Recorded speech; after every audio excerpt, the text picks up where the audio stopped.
Boa tarde. É uma honra estar com vocês. É uma honra e é uma inspiração a gente ouvir o presidente do Supremo Tribunal Federal encerrar sua fala dizendo: faça o que é certo, mesmo que ninguém esteja olhando. Faça o que é certo, porque há um sinal dentro da gente que nos aponta aquilo que é certo. Ministro, quando eu pensei no que falar em pouco tempo sobre educação e sobre a felicidade, eu pensei em Aristóteles. Aristóteles, quando ele funda a sua escola, o Liceu, ele faz uma escola acreditando que as pessoas pudessem ser felizes. E o conceito de felicidade em Aristóteles chama-se eudaimonia. Há um daimos dentro de mim, há uma força dentro de mim, há um gigantismo dentro de mim, que muitas vezes fica adormecido, porque não há possibilidades de eu desenvolver, porque mataram as minhas oportunidades, porque não me ensinaram corretamente. Aristóteles pega um conceito socrático. Sócrates falava de maiêutica. A mãe dele era parteira, dona Fenareta. E a mãe dele não fazia uma criança, a criança estava pronta. O papel da mãe era ajudar a criança a nascer. Todo o potencial estava ali. Sócrates diz isso em 400 antes de Cristo. Durante muito tempo, a gente achou que algumas pessoas eram inteligentes e outras pessoas não eram inteligentes. O ministro deu o dado de 98% da população não alfabetizada no Brasil, em 1808. Mas durante muito tempo, achava-se que algumas pessoas teriam direito a ir para a universidade e outras não. É uma questão de QI, de coeficiente intelectual. Hoje a neurociência mostra que Sócrates estava correto. A inteligência ela é para todo mundo. É que as oportunidades ainda não acontecem para todo mundo. Mas eu estava pensando no tema da felicidade em Aristóteles, e quando eu vi essas crianças aqui do Mato Grosso do Sul, essas crianças com muita simplicidade, com muito amor, com muito talento, olhando para o maestro, eu me lembrei, por que eu resolvi ser professor? Eu sou professor há 40 anos. Eu comecei a dar aula em 1984, numa cidade pequena chamada Cachoeira Paulista. Eu tinha 15 anos, não havia professor de matemática, e eu estava no ensino médio e fui dar aula de matemática em escola pública. Depois, eu ficava torcendo para as professoras tirarem licença, ficarem grávidas, para eu pegar aulas. Aí eu dei aula de ciências, dei aula de geografia, dei aula de literatura e nunca deixei a sala de aula. E uma mulher me inspirou a acreditar na educação como felicidade. Ela chamava-se Helena Porto de Barros Gomes. Eu era aluno do 2º ano primário, chamava-se primário de uma escola pública, e ela, no primeiro dia de aula, ela entrou e disse para a gente que ela gostaria de ser tratada pelo nome inteiro, Helena Porto de Barros Gomes. Dizia para a gente, repitam comigo, Helena Porto de Barros Gomes. E eu explico a razão.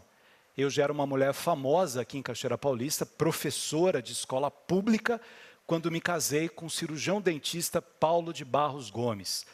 E eu sou conhecida só como Helena Porto.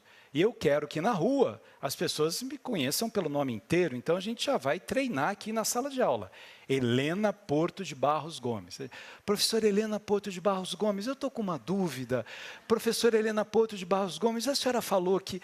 Mas o que a professora Helena Porto de Barros Gomes tinha de tão especial? Ela disse para a gente no primeiro dia que não bastava que nós não conversássemos, que era preciso que nós olhássemos para ela. Porque se a gente olhasse para ela, ela existiria, senão ela poderia desaparecer. E a gente com 7, 8 anos, e eu fascinado por aquela mulher, eu olhava assim, eu falava para minha mãe, mãe, usa o cabelo igual da professora Helena Porto de Barros Gomes. Numa época que havia muito laque, né? Assim, minha mãe, eu não vou usar o cabelo igual da professora Helena Porto de Barros Gomes. E eu ficava, ela morava na Praça Prado Filho, né? Na cidade pequena, eu mais ou menos perto, mas eu saía à tarde e ficava perto dessa praça, ao lado de uma igreja, esperando a professora Helena Porto de Barros Gomes sair, para me encontrar de repente com ela. Então ela ia de um lado e eu do outro. Oi, Gabriel. Oi, professora Helena Porto de Barros Gomes. Onde você vai, Gabriel? Onde a senhora vai, professora Helena Porto de Barros Gomes? Eu vou ao mercado. Posso levar sua bolsa? Aí eu levava, sabe o luxo, o poder que é levar a bolsa da professora Helena Porto de Barros Gomes? Toda sexta-feira, ela contava uma história para a gente. E não era comum em escola pública a gente sentar no chão. E a gente sentava no chão e ela contava uma história, ou ela lia uma história, abria um livro e lia uma história. No momento mais bonito, mais instigante, mais curioso da história, ela fechava o livro, ou parava de falar. E dizia, segunda-feira, a professora Helena Porto de Barros Gomes termina a história. E a gente, não, professora, por favor, o que acontece? O que acontece? Com isso, ela criava em nós uma curiosidade impressionante. E a gente passava o final de semana esperando chegar a aula na segunda-feira para ouvir a história da professora Helena Porto de Barros Gomes, o final da história. Foi a primeira vez que eu fiz um abaixo-assinado na vida, do 2º para o 3º ano. Então ela deu aula para a gente 2 anos.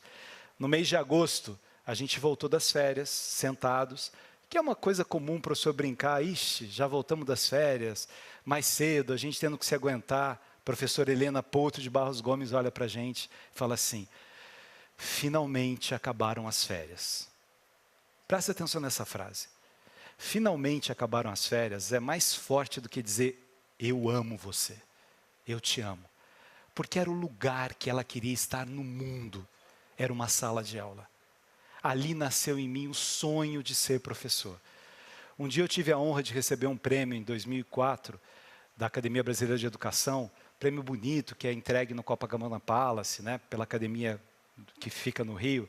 E aí eles ligam, né, o presidente da academia liga para comunicar que você foi escolhido do ano e pergunta quem você gostaria que entregasse o prêmio para você. E eles sempre dão alguma sugestão. Falam, olha, o ministro da Educação é muito seu amigo, pode ser o governador do seu estado, eu era secretário na época, se quiser convidar o presidente, a gente tenta ver a agenda dele. Eu falei, eu posso convidar qualquer pessoa? Qualquer falou, olha, se o presidente puder, é uma honra, o governador também, o ministro, mas eu gostaria de levar a professora Helena Porto de Barros Gomes. Aí o presidente da academia, para não dizer que não sabia quem era, e claro que ele não sabia quem era, né, falou assim, excelente escolha, grande nome.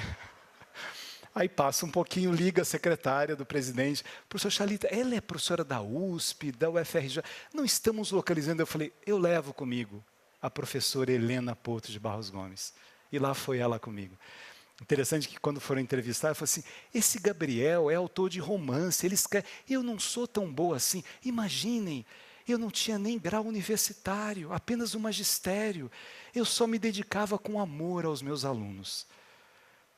Eu dou aula hoje mais em doutorado, mestrado, e todo ano, quando eu estou cansado às vezes, né, temos uma turma comum em graduação também, o ministro dá aula lá no IBMEC à distância, às vezes está meio cansado, fala assim, deixa eu me lembrar da inspiração daquela mulher, que mostrava que o lugar dela era ali, ajudando aqueles alunos a perceberem a sua beleza. Eu vejo vocês, olhem para mim, era o cumprimento que o Mandela gostava, Sawabona, eu vejo você, Chicobai, eu existo, porque você me vê, eu existo.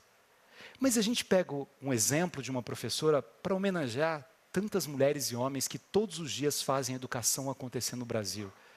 Do ponto de vista constitucional e infraconstitucional, a gente está bem em termos de conceitos educacionais.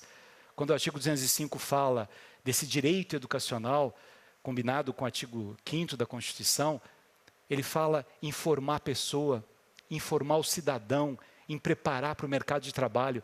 Quando ele fala em formar a pessoa, ele pensa já nesses pilares cognitivos, social e emocional. Tem essa visão de que a política pública educacional, ela é a mais importante política pública por uma razão, porque ela melhora todas as outras. A saúde fica melhor, a cultura que é dialogal com a educação fica melhor, a ciência fica melhor, a segurança fica melhor, porque a gente dá base, a gente dá alicerce para que essas crianças possam se desenvolver. Quando um país falha na sua política educacional, a gente desperdiça talentos, histórias, vidas, seres humanos.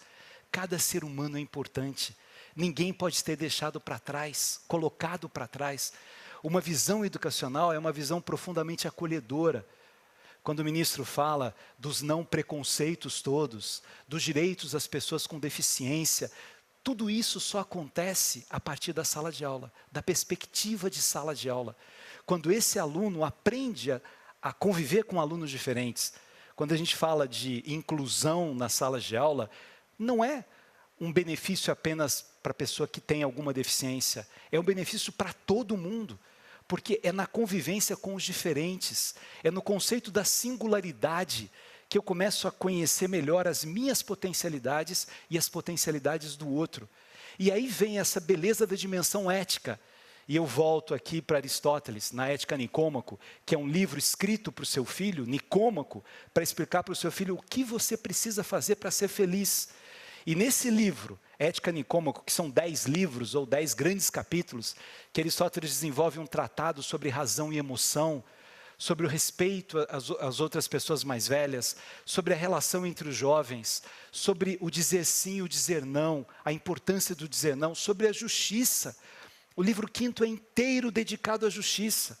E Aristóteles diz que tristeza a expectativa da justiça e a frustração da injustiça quando a verdade não prevalece, quando os debates, as vanglórias, quando as vaidades falam mais forte do que os fatos que precisam ser tratados. Isso em 300 a.C. A beleza da construção de uma proposta educacional em que todo mundo sinta isso que o ministro falou. A Constituição é sua, a Constituição é sua. A Constituição tem uma beleza imensa de ser fundadora de um conceito, de um princípio, de um sonho coletivo. Quando a gente lê os primeiros artigos da Constituição de 1988, você, mas será que um dia vai acontecer isso? O bem de todos, a redução das desigualdades, o artigo 3º, quantas propostas há ali? Será que esse é o lugar? Essas premissas deveriam estar presentes na Constituição, mas isso é um olhar que a gente tem para o hoje e para o amanhã. Como é o olhar da educação? Como é a consciência desse desenvolvimento educacional? Eu vejo você, que Mandela queria, que a minha professora queria, e o que eu tenho certeza, o Supremo quer, né, na presidência do ministro Barroso, é fazer com que cada vez mais as pessoas sintam que o país é de todos nós. A democracia dá muito trabalho, com certeza. Tem uma complexidade imensa, com certeza. Hoje é dia 10 de dezembro, a gente lembra a Declaração Universal dos Direitos Humanos, quando os países, depois dos horrores da guerra, lá em 1948, resolveram se juntar e falar assim, espera aí, tem uma série de coisas que nos divide, mas o que nos une? Uma coisa essencial nos une. Nós somos seres humanos, nós somos pessoas. E só por essa razão nós precisamos ter respeitos, deveres, direitos. A nossa base, independentemente de onde a gente nasceu, do jeito que a gente é, do nosso gênero, da nossa classe social, da nossa cor, da nossa etnia, tudo isso é circunstância do desenvolvimento da nossa vida, é orientação de como a gente veio ao mundo, mas a questão mais importante, o que nos une, é essa capacidade que a gente tem de ser humano, de ser pessoa humana, de conviver como pessoa humana. Então, meu agradecimento e a minha homenagem saudosa à professora Helena Porto de Barros Gomes, e como eu estou aqui falando de educação, em nome dela, a milhares e milhões de mulheres e homens que todos os dias exercem um dos ofícios mais bonitos da vida, que é o exercício da generosidade. Um professor, todos os dias, deixa um pouco do que ele sabe e um pouco do que ele é nas salas de aula. Viva os nossos professores!